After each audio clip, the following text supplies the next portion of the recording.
We've grown to a 26 unit portfolio, mostly 2 bedrooms and 3 bedrooms, some mixed use, but mostly residential, and looking at hopefully closing within first quarter of this year on another 6 to 8 units, which would be very exciting for our portfolio. The first day of lockdown. So we owned a loft in downtown San Jose. And that first day of lockdown, the stock market crashed. It was a midterm rental. So we had somebody in there who was fully furnished, and they called me and they said, hey, we're going back to North Carolina. We're out of here. We're leaving in 2 hours. And so they just pack up and leave. The furniture is ours. And then a neighbor calls me and goes, we have a bursted pipe. Your unit's flooding. I think it's mandatory if you want to be successful. Again, I think there's a lot of misinformation being taught right now that you can buy a duplex and repaint the walls and then it'll rent for quadruple the market rent, and you're going to move to Bali and never come back, and you're just going to collect your rent check. And then when you come back in 5 years, that property will have 10x'd magically. I'm making a comical example of it, but that is what a lot of people think. And it's just not true at all. I'm Stephen Husted, and you're listening to the Breakthrough Podcast, a space designed for clarity, curiosity, and the stories that move us. Here, we step away from the noise and into the moments that define us, the early influences, the hidden struggles, and the breakthroughs that reshape our lives. From personal reinvention to building a life through real estate and entrepreneurship, these conversations remind us that success isn't a straight line. It's a series of honest decisions, brave actions, and small shifts that change everything. This is where those stories live. Let's begin. Today, we're talking about what it really takes to build a real estate portfolio from the ground up. I'm joined by Sam Farman, a real estate investor based in New York, who together with his partner, Joe, has spent the last 6 years growing a rental portfolio to more than 25 units. Like many investors, they started small, learning the fundamentals through the mortgage industry, studying resources like BiggerPockets, and taking action on their first deals. In this episode, we talk about how they use the BRRRR strategy to scale from a small duplex into multiple properties, what it takes to build a strong partnership, and the real lessons that come from managing properties and dealing with the unexpected. So if you're thinking about getting started in real estate or scaling your portfolio, this conversation is packed with practical insights. Let's get into it. Cool. Sam, how are you? Doing well. Thanks for having me on. Been super excited about this. Yeah, it's awesome. So we didn't get Joe today. He was busy. Yeah. Conflict came up, but that's okay. I can speak for the both of us. And I'm sure he's okay with me saying that. Yeah, not a problem. So how's it doing out in New York right now? Is the weather still bad? Yeah, it's cold. The big snowfall is come and gone, but it's definitely cold. I grew up around here. I think we've seen it before. This is nothing new. Yeah, nothing to go too crazy over. Yeah, one of my business partners, she's in Chicago, and she just sent me 2 photos of, I guess there was a broken hydrant, and that water froze and went higher and froze around the cars. Yeah. The cars, nobody's getting out on this whole block. And it was just the craziest photo. I live in New York City. I don't have a car, which in my opinion is just a wise decision. But the people who have cars in the city have been struggling. That I sympathize with. Yeah, through New York, is it better just not to have a car or a driver? In my opinion, public transportation. Yeah. It's the easiest. Yeah, by far. Uber for larger trips, I guess. But so what do you and Joe do together? Yeah. So Joe and I have been investing in residential real estate for, if it's 2026, then it's been about 6 years now.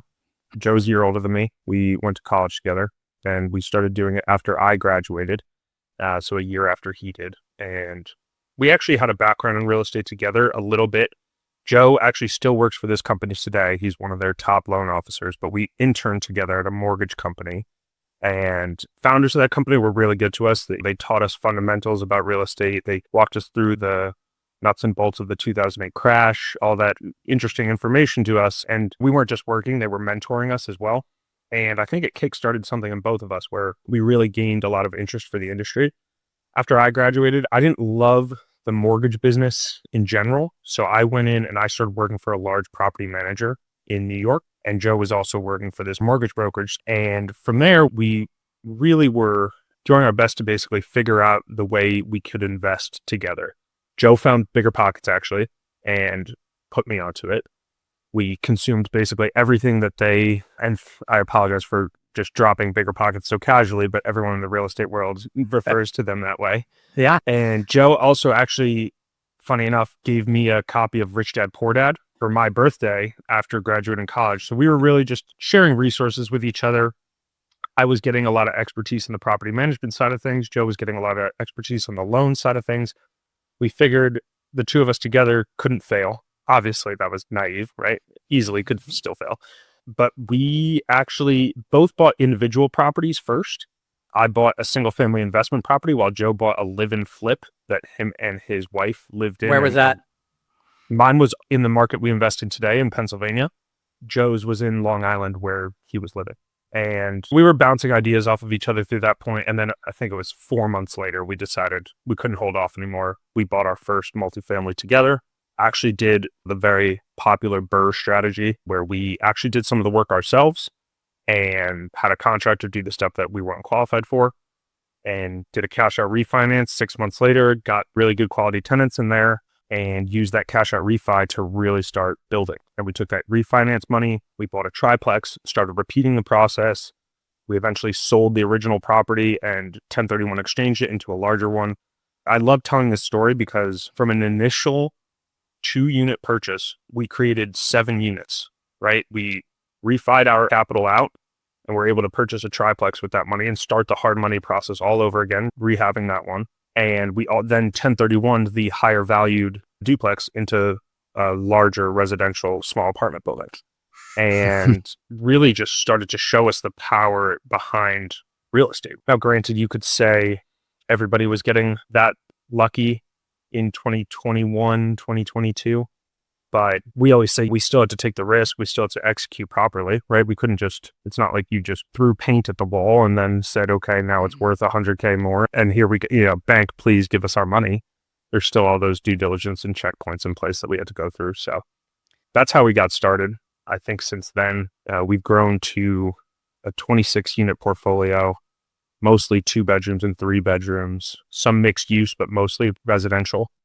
And looking at hopefully closing within first quarter of this year on another 6 to 8 units, which would be very exciting for our portfolio, of course. What was the common denominator in all of it from the very beginning? Because your story is very similar to my story and a lot of other people's stories. And sometimes people that want to start to invest and they're newer, they have some fear behind the whole scaling part of it, and rightfully so. But a lot of it too starts off with you really learn as you go along. Like you get in front of people and then you hear something, and it could be, you hear something about something you can get as far as lending is concerned. And you're like, oh, whoa, I can do that. They have that kind of program. Exactly. And things start, you know what I mean? You start to just hear things in real time. Either it's going to work in your favor on the deal that you're in currently, or you're already thinking about the next one because of something you just learned. Like, did you go through these different moments where you're like having those light bulb moments? It's so funny that you say that, because we were actually talking the other day. BRRRR was really, I guess I shouldn't even say starting. It's just when I started listening.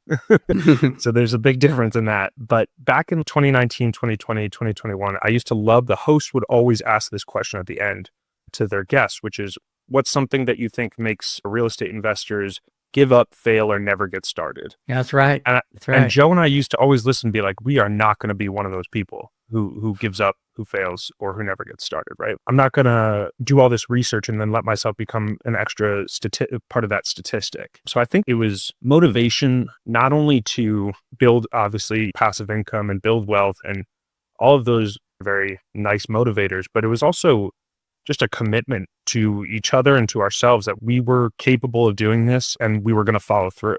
I think that it would have been a disservice. It just would have been a shame, genuinely, to do all that work, do all that research, do all that learning, and just throw in the towel. Yeah, I mean, you gained all that knowledge as you started to scale. And then I'm sure you started to see between the two of you where you shine and where Joe shines in that business so that you can feed off that too. Did you go through that as you were going through your scaling? Absolutely. I mean, I can tell you his strengths and my strengths very easily. And what's funny is he could tell you the exact same. Joe's hyper analytical, extremely conservative with his analysis. It's extraordinarily important, right? Especially in this day and age when you're analyzing property. A lot of the typical, I feel like even when we originally got started, you could kind of be a little more lackadaisical with your analysis. Now, rent growth has slowed. It's no secret. Rent growth is stagnant. Prices are high. Rates have been very high. They're starting to come around. We'll see. I don't have that crystal ball, but they're not ideal, right? And so things are difficult. It's no secret, in my opinion, that buying property and making it cash flow is a challenge now. I think it's still doable by all means. But Joe's real strength is that he is such a good analyzer of deals. He is really, really good at being analytical, good at being conservative, making sure he has comps for rent, comps for future ARV, comps for appraisal, like all of the above. He's run multiple different scenarios. Are we going to get a 15-year term, a 30-year term? What if we buy down this rate? Or if we finance our closing costs by hiring the purchase price? Like he wraps out every different scenario. I would say I am more of the gung-ho one of the group or of the pair. If it works on paper, I'm ready to just slap a down payment down. And my philosophy, as I'm getting older, I'm starting to get away from this. But when we were starting out, I was like working in property management. I figured, let's get the asset. I'll make sure I can figure out how to make it work after securing the asset. I think I'm getting away from that as I get older. For example, on the other end, where day-to-day management of the company comes in, if something goes wrong, I'm already picking up the phone. I'm directing, I'm yelling at people if necessary. Whatever needs to get done is usually on my end. And Joe is in the background being very, very organized, making sure all our receipts are tracked, everything like that is taken care of, and is making sure every dollar that we make or spend or reinvest is accounted for. And have you had this conversation about like where you guys want to be like 10 years down the road and like where you see the business in the future? And are you going to bring in other partnerships and like how are you playing that? Absolutely. So it's changed over the years. I mean, life has gotten more complicated. Joe's married now. I am not, but family starts to make things a little different in a good way, I would say. He's more motivated than ever to make sure that he is providing adequately and going above and beyond on that end. But we talk about goals for where we have a self-sustaining portfolio where neither of us have to lift a finger if necessary. We talk about where we want to we do small syndications right now. So we talk about where we want to be on that end, where we have a very close collective group of investors that we can bring a property to with confidence that all those shares will be purchased without having to do a hard sell of any sorts like we do at the moment. We talk about genuine income goals, genuine retirement goals, things like that, lifestyle goals. I would say we look at things in a 5-year term and a 10-year term, but we definitely have pretty often these conversations. We even used to write goals down, type up a little letter, have it circulated between the two of us, just making sure that we're staying on track. I think it's super important, especially in partnerships, to really be aligned, not just only on the business that you have in front of you, but just the overall picture.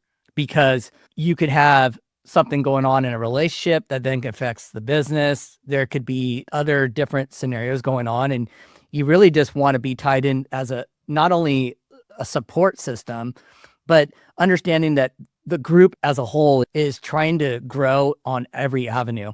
Every business partner that I have, we always have conversations. What do you do for fitness? What are your outside hobbies? What's your family like? What have you been doing? Like, I'm looking for clues of what are those red flags that could pop up down the road? Because there's one thing about getting into a bad partnership and you're in something that you can't get out of. And now you're stuck dealing with that person and that outcome for a very long time. And so it's really good to pick your partnerships wisely as you go along. That's cool that you guys have one, but you've known him for a very long time. We've known each other for a very long time, and our lives are pretty intertwined. I mean, we share a lot of mutual friends. I know Joe's wife very well. I would consider her a close friend of my own. We know each other's families well. But you're right in the sense that, in talking about goals, not just from a business and financial perspective, Joe and I motivated each other through respective marathon runs. We talk about just health, fitness, financial wealth, what we want to do with our spare time once that financial wealth is gained, things like that, right? We have the same end goal where things wouldn't work if, let's say, I wanted to be 10 billion or bust, right? And Joe is saying, I'm more happy with a self-sustaining cash flow portfolio of 10K a month. Pretty different goal. There's going to be conflict there, right? And those are extremes. Those are extremes, of course, but we have thoroughly talked it out that we both know we're at the same point of view where we know, well, what's enough, what's like the defining end goal, and what we want to do with our time once that goal is met, right? Because that life just won't end. But we both have other extracurricular interests and philanthropic interests where we want to give back and help other people. So it goes above and beyond just the day-to-day of the business. If you had to give somebody advice on how to start a partnership, what would you tell them? I think it's such an important question, right? I think my example, me and Joe's example, is not a good one to pull off of so we were college soccer teammates together. When you're someone's athletic teammate, we experienced loss. We got mad at each other. We experienced great moments, low moments. We got angry with each other. You kind of develop that sort of relationship where Joe can speak very bluntly with me and vice versa. And there's no offense taken. We both know that we want what's best for both of us. Very good point. Like, there's very thick offended. Skin on this end. Yeah. No. There's very thick skin on this end in our relationship. So I think ours is not a good example to pull from because we had that initial relationship. But what I would say is for somebody looking to partner up with somebody, most importantly is, I would say, like morals and ethics, right? Like, is this person a good person? Because it's funny that it's Joe who actually says this, but yes, you should have a partnership agreement. Yes, everything should be legally binding in the worst case scenario situation. But to be frank, if you're referring to the partnership agreement and the relationship's toast, if you're breaking out a piece of paper saying, hey, it should be you actually who's doing this, not me, like, what's going on here? You shouldn't be referring to a legal document to go over like roles and responsibilities. That's crazy. So I think it's morals and ethics, first of all, and then work ethic is second. You can't partner up with somebody who is not as hard of a worker or as motivated as you are. That's really good advice. That's so true. You want to make sure that you're aligned on that. And whether there's different points within the partnership that somebody's really just putting in the work and the other's doing some other things, that is totally fine. But yet I've heard people get into partnerships and they're like, oh, I didn't know about this with them. And they're not pulling their weight. And they go down that road and then you're stuck. Then you're stuck until you sell that property, or if you can sell it. Yeah. Or through. Not the position anyone wants to be in. It sounds terrible, actually. Yeah. I would say you've got to see them in different situations. I don't know how you would stimulate this, but for example, like before Joe and I started working together, I knew how he reacted when things didn't go our way, and he knew how I reacted as well, right? Not everything in business it's never going to be 100% celebrating. That would be awesome, but it's not going to happen. You need to know how people are going to react when things go south. What's popping in my head right now is maybe play some tennis with them or enter a pickleball tournament, play some basketball. I don't know. Knowing how somebody's going to react when it gets tough is such a vital piece of information. Absolutely. I always ask just questions like, what if you lost a bunch of money? It's happened, so I don't even need a what if. What would you do if the market went down? What if the market went down, or let's just say we ran numbers and we did the best we possibly could. We got into a deal and everything went sideways. And you can usually tell. I've had only one partnership that I would say, and I'm almost going to be out of it soon here. And it wasn't that bad, but the expectations that I set up front, some of those things everything that possibly could go wrong did go wrong. Bought a property. The tenants were supposed to be out, but somehow got back into the house.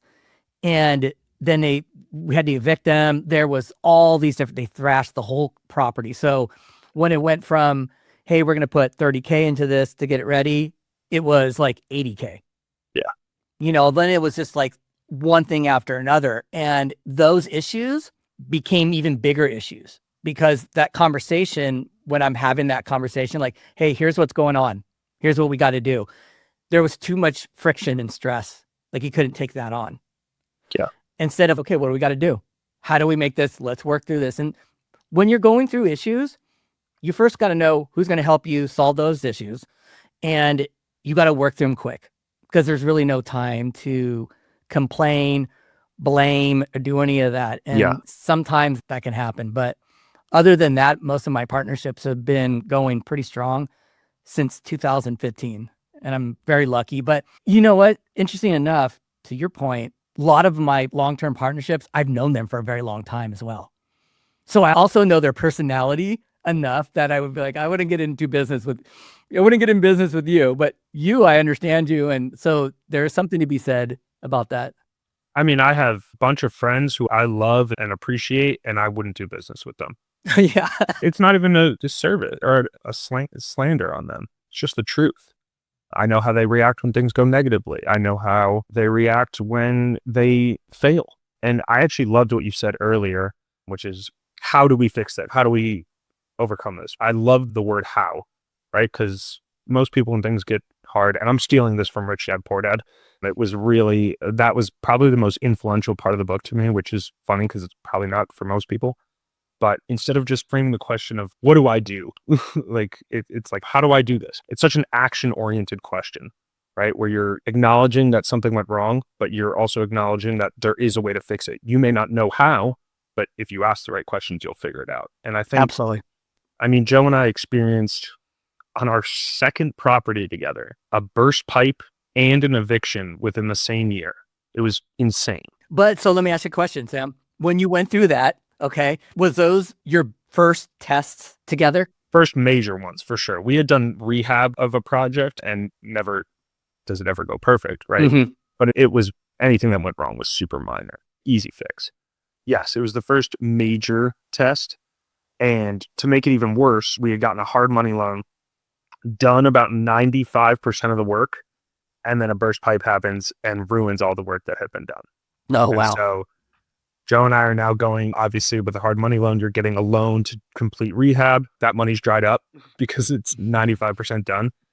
Joe and I are now in our own pocket to redo the work. It was a test, right? It really was. But there was never a point where him and I played the blame game with each other. Him and I argued. It was always, okay, just put one foot in front of the other. What can we do today to take action in the right direction? So how can we clear out the water, first and foremost? Okay, Roto-Rooters on the line. They're doing the job. They're doing the mold mitigation, all that good stuff. How can we very cost effectively rehab this to the level that it was at? Got quotes from all these different contractors, got our guy back in there, et cetera, et cetera, et cetera. But there was never a point where we were going to say, all right, let's just sell this at a loss, or all right, maybe real estate's not for us. It never even crossed our minds.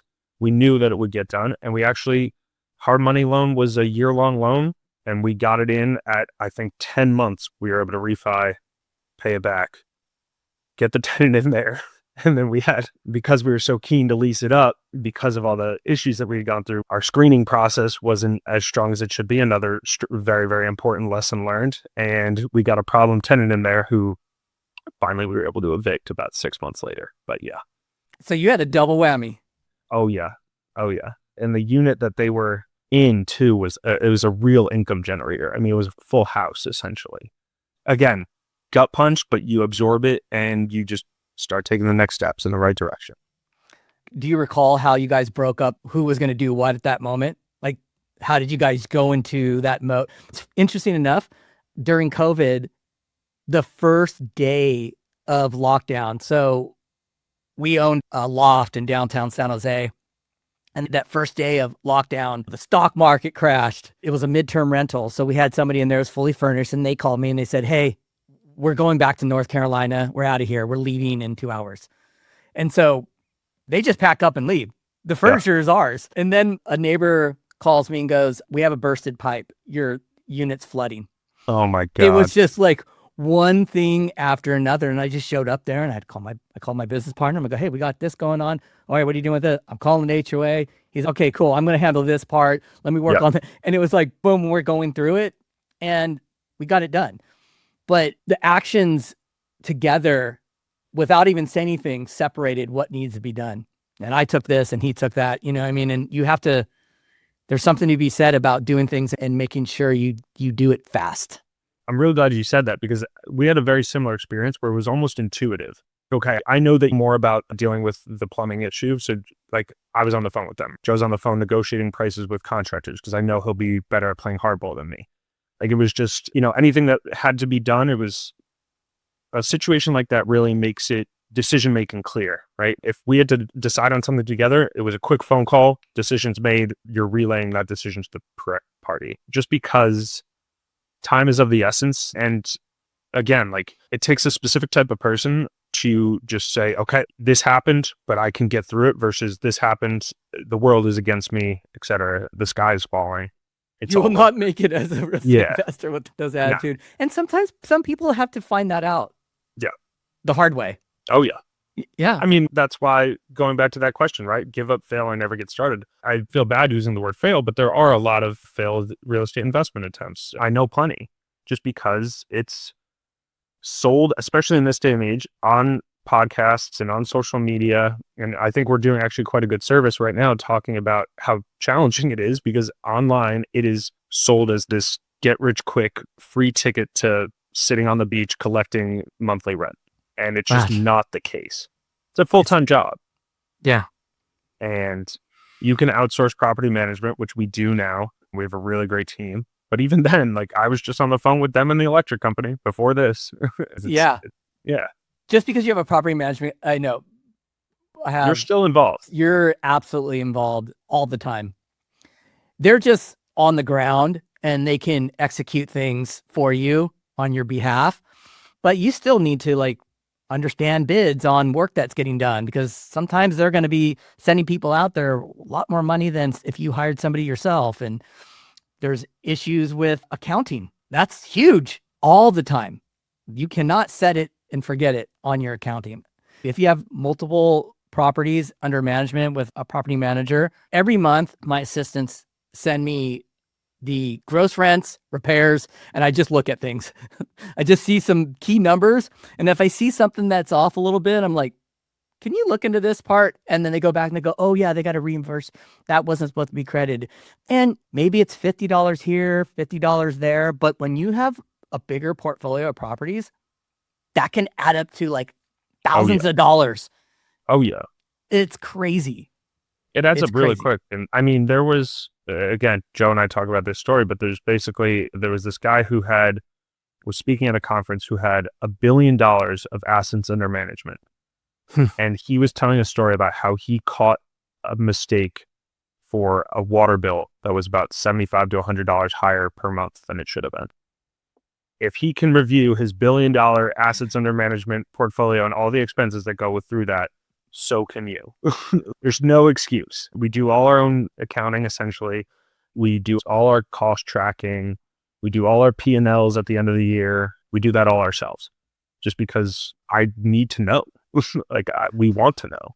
Absolutely. Well, plus why you want to be in it like that is because you also want to improve it. Of course. Any which way you can. And I think you start to understand that too, especially over time when expenses start to add up more. Like it's one thing here, it's this there. You're always constantly going, how do I okay, I've gone through this with this property, and it could be down to like appliances. Let's just talk about that. This brand keeps breaking down. Why in the hell am I putting this brand in there? Let's get this brand. Anything you can do to make the business more efficient and run better over time is such a key. But I think it sometimes takes going through those cycles of learning things and watching things break and missing costs that you go, okay, I got to tighten this up more. Oh yeah. I mean, we even noticed we've recently experienced, we had a crazy situation, if you're interested. Let's hear it. Where we had a tenant end up in prison. And so, of course, you lose that tenant immediately, right? And then, unfortunately, their neighbors also moved out at the same. We just had a lot of experiences, kind of a lot of one-off experiences where in the same building where it was like this building went from being fully occupied and a cash cow to very empty and not providing any income. And what we unfortunately learned is that in the time period that we had last renovated it and now, paint has gone up, flooring has gone up, like all these expenses that we were not aware of, we hadn't been tracking their month over month increase or decrease, had gone up quite a lot.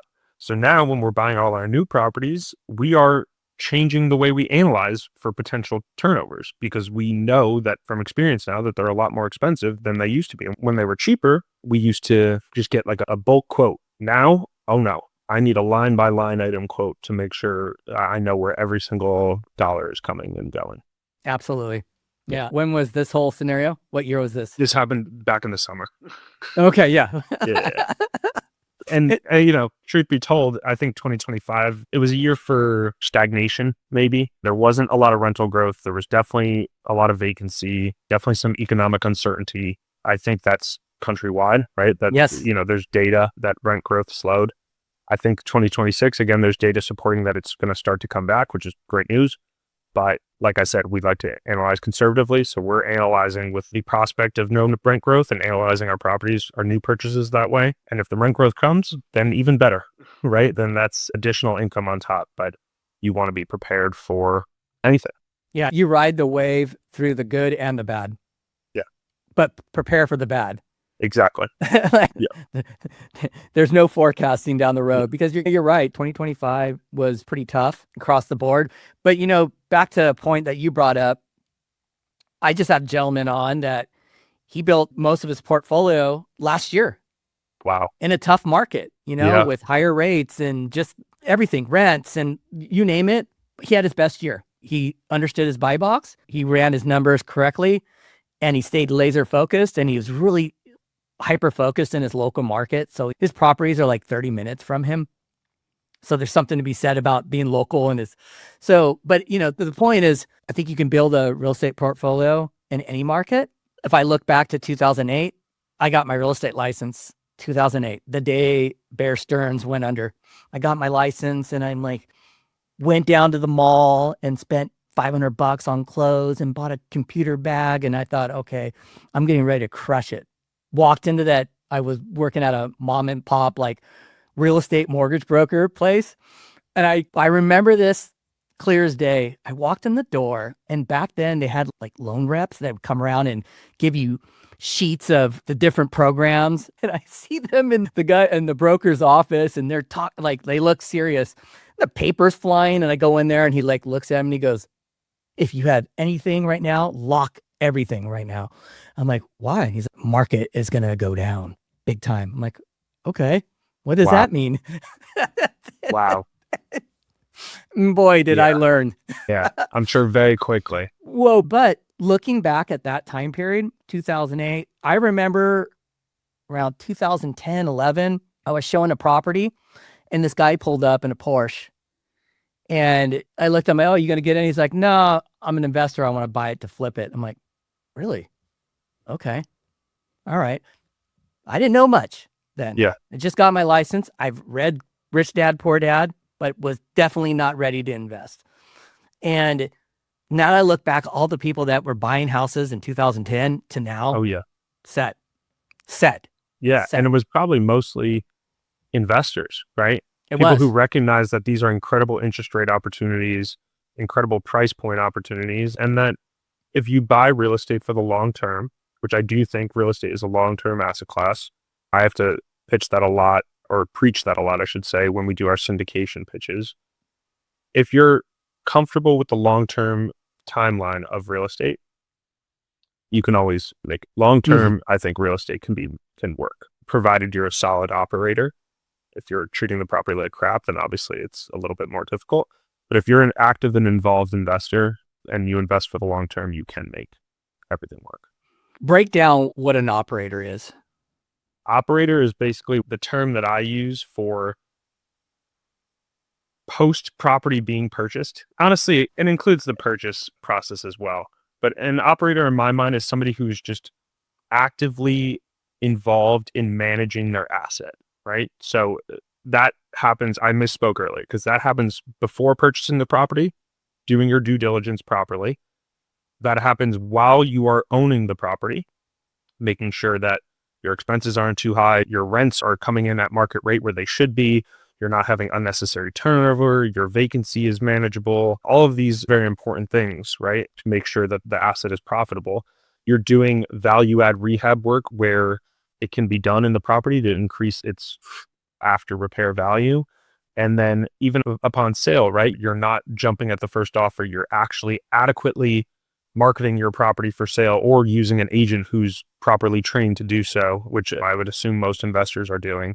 It's just the full, not to use like a very corporate term, but it's the full cycle sales process, right? Like you're taking on the full process of making sure that asset is profitable. That's what a Absolutely. good operator is doing. You're just never taking your eyes off your assets and always trying to improve, Exactly. look for better ways to make it more efficient, trying to plug the holes and any issues. Oh yeah. Because as an operator, you're looking at all types of different things as well. Mhm. You're not like just looking at bottom line. You're looking at where are we going with this? What's going on with this? What do we have to look for over here? There's just a lot of moving parts. And I think that operators are really just more hyper focused on the business. You know what I mean? I think that's a big key. I think it's mandatory if you want to be Mandatory. successful. Again, I think there's a lot of misinformation being taught right now that you can buy a duplex and repaint the walls and then it'll rent for quadruple the market rent and you're going to move to Bali and never come back and you're just going to collect your rent check. And then when you come back in 5 years, that property will have 10x'd magically. I'm making a comical example of it, but that is what a lot of people think. And it's just not true at all. I don't say that to scare anybody who's listening who hasn't invested yet. I'm just saying it so that you're reasonably prepared for what's to come when you do make a purchase. Do you think it's important to have a day job, W-2? Yes and no. So yes, when you're first starting, absolutely. I mean, obviously you want income. Obviously you want to be able to have an emergency fund. W-2 first and foremost is also just makes lending options so much easier. Yeah. So much easier, which a lot of people don't realize, I think, when they originally leave their jobs. But having a W-2 just makes getting a loan so much easier. And also, I think the power of real estate is originally really is to also just, let's say you buy a property that cash flows $200 a month. Let's take out like cash on cash return and cap rate for a little bit. And just that $200 a month of pure cash flow then replaces your $200 of money from your W-2 income that you were maybe using to pay your cable and Wi-Fi bill or your electric bill or water, whatever it may be. It allows you to start saving money for the next purchase that much quicker. And what people fail to see, that compound interest is talked about so often in the stock market, but people fail to see, okay, you get that first property that's cash flowing. It allows you to save up for the next one that much faster. Now you have two properties that are cash flowing $200 a month. Now you're saving up for the third one that much quick. And the process starts to get really, really productive if you continue to work, but also keep that rental income coming in. And of course, that requires you to not get caught in like an income gap disparagement where your income goes up, so your expenses start going up. It requires some discipline. But I think when you're first starting out, it's definitely important to keep that job. Absolutely. I think there's something to be said. You can weather storms if something comes up and you just have different levers you can pull on. I hear a lot of people like, I want to retire, and from mostly a lot of my close friends and business partners all work in tech. Yeah. Some of them want to stay in tech. Some of them want to get out. I'm like, I don't know. You got a good thing going here. You're working a W-2. I'm full-time real estate professional. You got a good thing going on. You're still working your 9 to 5. You got stocks. Keep that going. Yeah. Stay going like that. This is a good way to build out. So there's definitely, I think, keeping that W-2. And if you're going to keep a W-2, you just learn how to leverage. You hire a virtual assistant. You have people that can help you, and you can definitely run both. Oh, definitely. I mean, definitely can run both. When I first started, I was actually a professional 5 days a week, suit and tie in New York. And I was taking calls in the stairwell, like for the investment portfolio. They probably thought I was the weirdest person ever. I would go to the bathroom like 10 times a day to take calls in the stairwell, or respond to texts or emails for it. And then I would just get everything else I needed done, on my commute or at night or early in the morning. It's all very manageable. And as that grew, when I got my next, I used to work in tech myself. I worked at Amazon for almost 4 years. That was a remote position, so it was much, much easier to manage everything when you're a remote employee. That's a reality for a lot of people these days. But even if you're not, so much can be accomplished between in the morning or in the evening, or what people forget is during a commute, so much can be accomplished during these.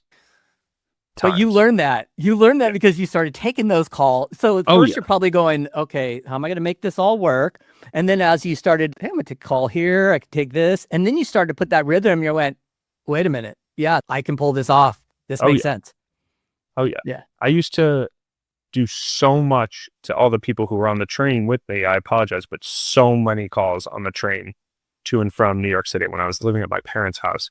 I actually lived at my parents' house when I had 3 rental properties and I still lived with my parents, That's great. which is pretty funny. Yeah. Good for you. I know there's a privilege aspect there, but I love that aspect of me and Joe's journey. But I used to do so much work on the train, basically getting everything I needed to get done for the portfolio took place on the train. Yeah, that's great. You made it work. What would be the biggest thing you would tell somebody who wants to start to invest if they came to you? Such What a kind of good advice question. would you give them? There's so much with what I think is probably intimidating for new investors. It feels overwhelming. I would say, first of all, you have to make sure that you're committed to the amount of work that it's going to be, because it is a decent amount. And if you're really committed to making it happen, then by all means, I strongly encourage it. But I would also say you need to define what you are looking for real estate to help you accomplish. If you are looking for real estate to help you accomplish getting a couple bills off of your back, right, and just making your life a bit more relaxed, that's great. If you're looking for real estate to help you accomplish becoming a billionaire, that's great. And anywhere in between, that's also great. But I think you need first and foremost define what you are looking to accomplish, because the approaches that you're going to take are vastly different based on what that is. And instead, you can start working backwards. If you define what you're looking to accomplish, and let's say, for example, it is slowly but surely develop financial freedom so that I can quit my job in 8 to 10 years. That path backwards becomes so, it's clear as day once you start working backwards from that end goal and saying, okay, what would that entail then? That entails $10,000 of cash flow per month for me to maintain my current lifestyle. Okay, well then how many properties would that mean in my current market? My current market, let's say, has an average price point of $200,000 and the cash flow about, I'm just making numbers up. But you're able to then analytically approach the process so much easier once you define the end goal that you're looking to accomplish. The third thing I would say is just there's a certain point where people hit where you just learn so much more from doing it once. I think a lot of people get stuck in the analysis paralysis time period where they're reading and they're listening to podcasts like yours, and they're on biggerpockets.com reading the forums and they're reading books, and that's awesome. And information is super, super important. Obviously, you don't want to just go into anything completely uneducated. I think it is important to educate yourself, but that first silly home I bought for $84,000 that made like $350 a month taught me so, like, you don't understand the mortgage process until you've gotten a loan. I can say that definitively. Absolutely. I don't care how many times you've watched The Big Short or like how many people you've talked to. You do not understand it until you've gone through the process. You do not understand what it's like to manage a tenant of an asset. Like, I worked in property management. I thought I was this expert on managing tenants. And then once it's your own asset, and your own money going into it and your own capital that needs to be used for the repairs or the replacements, Oh, yeah. it's very different, right? So you learn so much more by just doing than any book or podcast could teach you. And then I would just say, don't give up. Yeah. I know. It's interesting. It's to say it like that way, not to don't give up, but it's really true. Don't give up. Have a lot of grit. Yeah. Don't be naive, right? Like, that first deal is not going to make you a gazillionaire. It's not.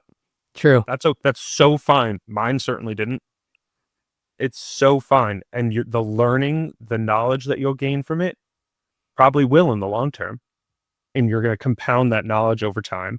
But don't get upset because that first deal only makes $100 a month. That's great.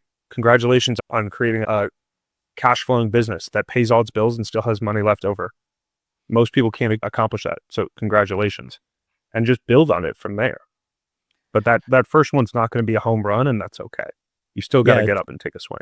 Yeah, definitely. And there's something to be, especially online now, there's so many different strategies, and the shiny object syndrome is alive and well. But there's really something to be said. I tell people all the time, my first out-of-state investment was in Detroit. It was $37,000, and it wasn't in the greatest area. It was good if I was like for that type of what I was going for. Yeah. But I went into it, okay, I'm going to put 30 something, I'm going to pay cash, and I want to see how this all plays out. And I'm willing to lose this 37,000. So let me test this market. And anything and everything got thrown at me, which was good. Yeah. It taught me a lot of different things. The the first day that it went on Zillow for a rent, it got broken into. They stole things. Yeah. And I talked to my property manager, and he's, so how you feeling? I'm like, I was planning for it because I already knew that this is something that was going to come up. So it's out of the way. What are we doing? He's like, well, they're going to come back. Really? They're going to come back? He's like, they're coming back. Sure enough, they did. I learned that Ring cameras and things like that don't stop people. Don't deter any. Don't deter real. It's not going to stop them. Yeah. And trusting vendors, like at a contractor that he was going to do work on it when the tenant finally moved out. He said, hey, my brother's going to move in. By the way, I was at the Bigger Pockets conference when this conversation was happening. And he seemed like a good contractor. And he said, my brother is looking for a place to live. He can move in. He could fix anything for you. He's already doing work on your houses. I think it'd be a good fit. Bad fit. Everything went wrong. Couldn't get him out. Conviction. It was just one thing after another. But the fact that at that point I had put a mortgage on it, my payment was $360. It was lower than my car payment. Yeah. So I could handle that. But I learned so much on how to do things and how to vet people and how to trust my gut more on things. When there's just a lot of it, there's so much to be learned by just doing it. The books and all that stuff is great. Podcasts are great. Books and podcasts and all this, it gets you inspired to take that step. Exactly. Like, no, it's to plant the seed and give you some base information to go off of. And then you have to take it and run with it yourself. I also am cracking up at how your statement about Ring cameras not deterring like an actual thief, because it's just true. And the reason I'm harping on it is because you can do everything right.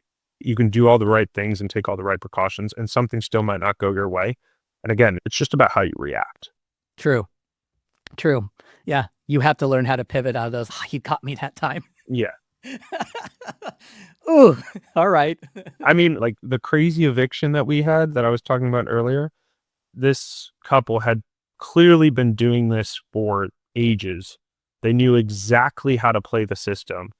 They knew exactly the minimum amount to pay us so that the court system would push the court date. Like 3 months later, they would then let it get to that final place to make us like spend legal fees and everything like that. And then they'd make the little payment again. It was like, they just knew, right? Eventually we were able to get it done, but it was one of those things where we were just like, they did it again. What else could we do, right? What else could we do but try to have a positive attitude about it and just say, all right, what's the next step? How can we get further along in this process? Yes. You mentioned something about running. You say you do marathons? I've done 2. Joe's done 1. Yeah. How would you correlate marathons to investing? They're the same thing. It's a long grind, both of them, mentally. I think the mental part of a marathon is more intense than the physical part. Not to brag, but I do mind no headphones to kind of increase that. Damn, you raw dog it. Yeah. Well, the first time I did that was because I was doing it in New York, which is, what I consider my home city, and I just wanted to feel the atmosphere. Second time was because I did it the first time, so I couldn't like mentally convince myself to take the crutch on the second go around. But I joke, obviously they're not the exact same thing. I do think that there's a serious mental correlation between both, right? Where in a very long-term endurance event and in a long-term investment cycle, it's inevitable that something's not going to go your way. But it's about how you respond and about how you react to turn that negative into a positive, use it as fuel, and continue on your journey. Absolutely. Fully agree with you. It's interesting that I was an endurance athlete before I became an investor, but I'm sure it helped. It helped. It really just, the lock in and just understand it's not a sprint. It's going to be a long, Mhm. there's going to be a lot of peaks and valleys. There's going to be a lot of failures and learning lessons and achievement on top of Yeah, that. But you stay in it for the long run, no matter what. exactly. I mean, that is this the key, consistency to it. And the finish line on both ends is so rewarding, right? Like you're so proud of yourself for overcoming everything that was thrown your way. But let me ask you a question about the finish line. Let me just see if so for years I raced mountain bikes, did long 100-mile races. And then about 2 years ago I started running, got addicted to that. And I just did my first ultra, and I got to the finish line. I was like, okay, yeah, that was great. But really what it did, it was all the lessons on that 35-mile race that I took from it. The finish line, that was great, but it was everything else. And then that really translated into little aspects of my business and everything else, like little parts of it that I learned. You know what I mean? And I think they correlate strongly together. I don't know couldn't how agree you more. feel about them, because I'm always No, want more at the end too. I couldn't agree more. And I actually think crossing that finish line just kind of shows you what you're capable of, right? It just shows you that you're able to go that extra mile, that extra distance to make achievement happen. And if you could do this one, then you can do the next one and the next one and the next one. Same thing applies in business, where if I was able to reach this aspect, I'm able to reach this next goal. And if I'm able to overcome what happened to me this past year, who cares what the next year throws at me? I know I can overcome it. In both examples, you're just framing your mentality so well. Yes. Yeah. I try to gently push people that I know to do some type of endurance sports when they want to get to, they want to invest. I kind of throw it their I way made a Joe little do one. bit. Not made, but I did one, and then we talked about it, and shortly after he ran the Chicago Marathon. So No, that's great. yeah. Cool. I'll join you sometime. You do Yeah, another one, I'll be there that'd in be a a blast. heartbeat. Yeah. Well, Sam, I appreciate you jumping on today. Yeah, Yeah, it's great to talk had to a you. blast. It was great talking to you, and thanks so much for having me on. Yeah. All right. I'll talk to you soon. Have a great All day. right. Bye-bye. Thank you for tuning into our show, where we hope you found inspiration and gained valuable insights. If you enjoyed this conversation and want to stay updated on our latest episodes, be sure to subscribe to our podcast and share it with others who might benefit from it.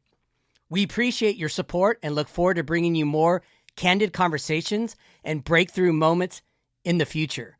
Until next time, take care and keep exploring new ideas and strategies.